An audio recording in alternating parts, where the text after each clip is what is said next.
la forêt d'Amazonie, le désert de Sahara, la classe dans laquelle on a le cours de biologie, qu'est-ce qu'ils ont tous en commun? Ben, ils sont tous des écosystèmes. Un écosystème, qu'est-ce que c'est ça par contre?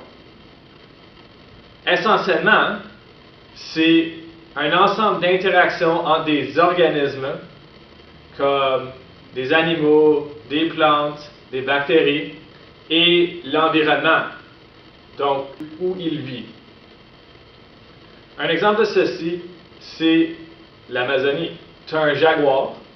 Un jaguar peut boire l'eau dans la rivière, peut manger un mammifère, peut dormir et grimper les arbres. Tout ceci font en sorte que l'Amazonie est un écosystème. Par contre, il y a différents niveaux d'écosystèmes. Essentiellement, certains sont plus efficaces que d'autres. Pour ceux qui sont très efficaces, on les appelle un écosystème durable. Mais c'est quoi un écosystème durable? Essentiellement, c'est un écosystème qui peut soutenir ou contient beaucoup d'animaux, beaucoup d'organismes, et qui peut quand même survivre après avoir des pressions sur son système. Une pression pourrait être quelque chose comme un feu de forêt, ou une sécheresse, ou même à un extrême les humains. Parce que nous autres, on peut rentrer dans un écosystème puis on détruit beaucoup. Mais des écosystèmes durables sont capables de, même avec ces types de pressions-là, survivre et continuer à supporter les organismes et l'environnement. Un exemple d'écosystème, c'est l'Amazonie. Encore, l'Amazonie soutient plusieurs animaux, mais est capable de survivre des pressions comme la déforestation, la présence ou l'impact des humains, la sécheresse, des feux de forêt. Par contre, quelque chose comme une flaque d'eau après une pluie n'est pas souvent considéré comme un écosystème durable.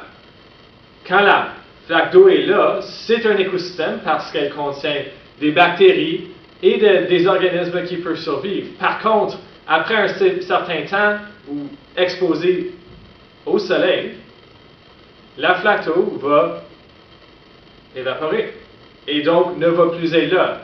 Cet écosystème n'est donc pas durable puisqu'elle ne peut pas survivre des pressions. Un écosystème durable ne veut pas nécessairement dire que cet écosystème est invincible. Prends les dinosaures.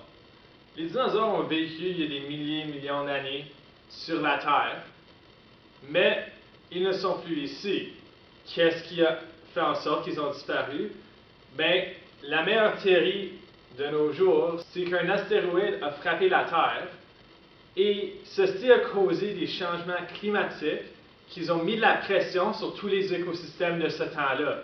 Mais les écosystèmes qui étaient durables ne pouvaient pas survivre cette pression-là et donc, nous n'avons plus de dinosaures. Donc, on vient juste de parler des écosystèmes, mais qu'est-ce qu'il y a dans ces écosystèmes-là?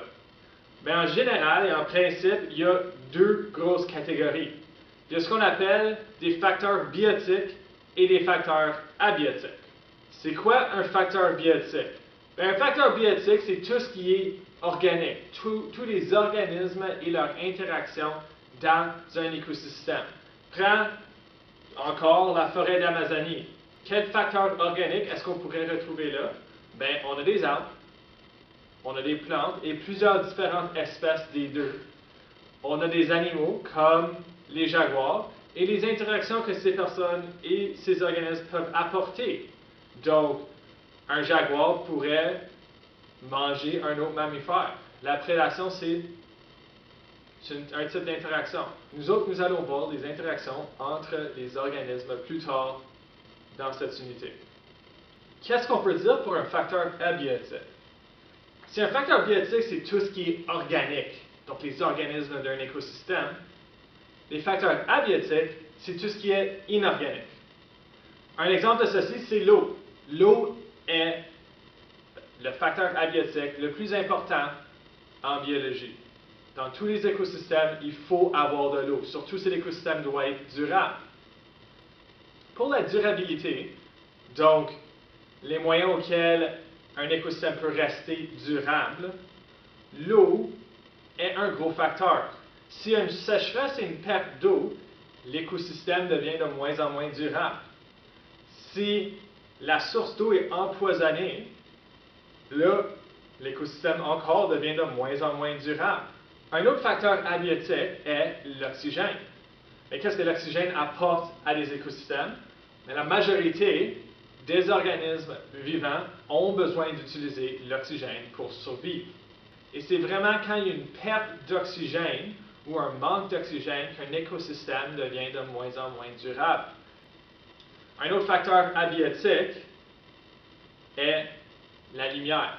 La lumière, qu'on va voir plus tard, est la cause principale pour l'énergie dans les écosystèmes. Les plantes s'en utilisent pour créer du sucre et de l'oxygène. Donc, ça recycle vraiment l'oxygène dans notre écosystème aussi. S'il y en a moins, ça diminue la durabilité d'un écosystème. Par exemple, si on pense à des grosses forêts avec des grands arbres, bien, on peut dire que le sol de cette forêt-là a un gros manque de lumière. Le prochain facteur abiotique est le sol. Le sol est une source de nutriments pour plusieurs organismes, comme des animaux et des plantes. De plus, le sol sert comme abri à certains organismes aussi. Par contre, quand, disons, un humain coupe des arbres, ce qu'on appelle la déforestation, les vents et l'eau font en sorte que ce sol-là, il y a de l'érosion qui enlève ces nutriments de ces sols-là, et donc le sol devient de moins en moins durable et affecte l'écosystème d'une façon négative.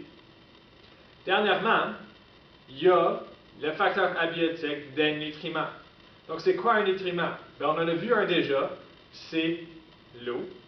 Il y en a 3 autres que nous autres, on va voir en classe dans les prochaines leçons. Ce sont le carbone, l'azote et le phosphore. Mais ces nutriments-là sont des sources importantes abiotiques pour nos écosystèmes. Et sans eux autres, ces écosystèmes ne seraient pas durables. Les humains affectent grandement le montant des nutriments dans un écosystème. Donc ça, c'est tout pour la première leçon de biologie intitulée « L'écosystème et les facteurs abiotiques et biotiques ». Pour ce soir, n'oubliez pas qu'il faut que vous finissiez et remplissez le Google Forms que j'ai affiché dans le Classroom avec cette vidéo ici. Ainsi que, n'oubliez pas que demain matin, moi, je vais regarder vos notes que vous avez prises durant cette leçon ici. Donc, faites certain qu'elles sont bien et organisées. Et ça, c'est tout pour ceci. Je vous vois à la prochaine.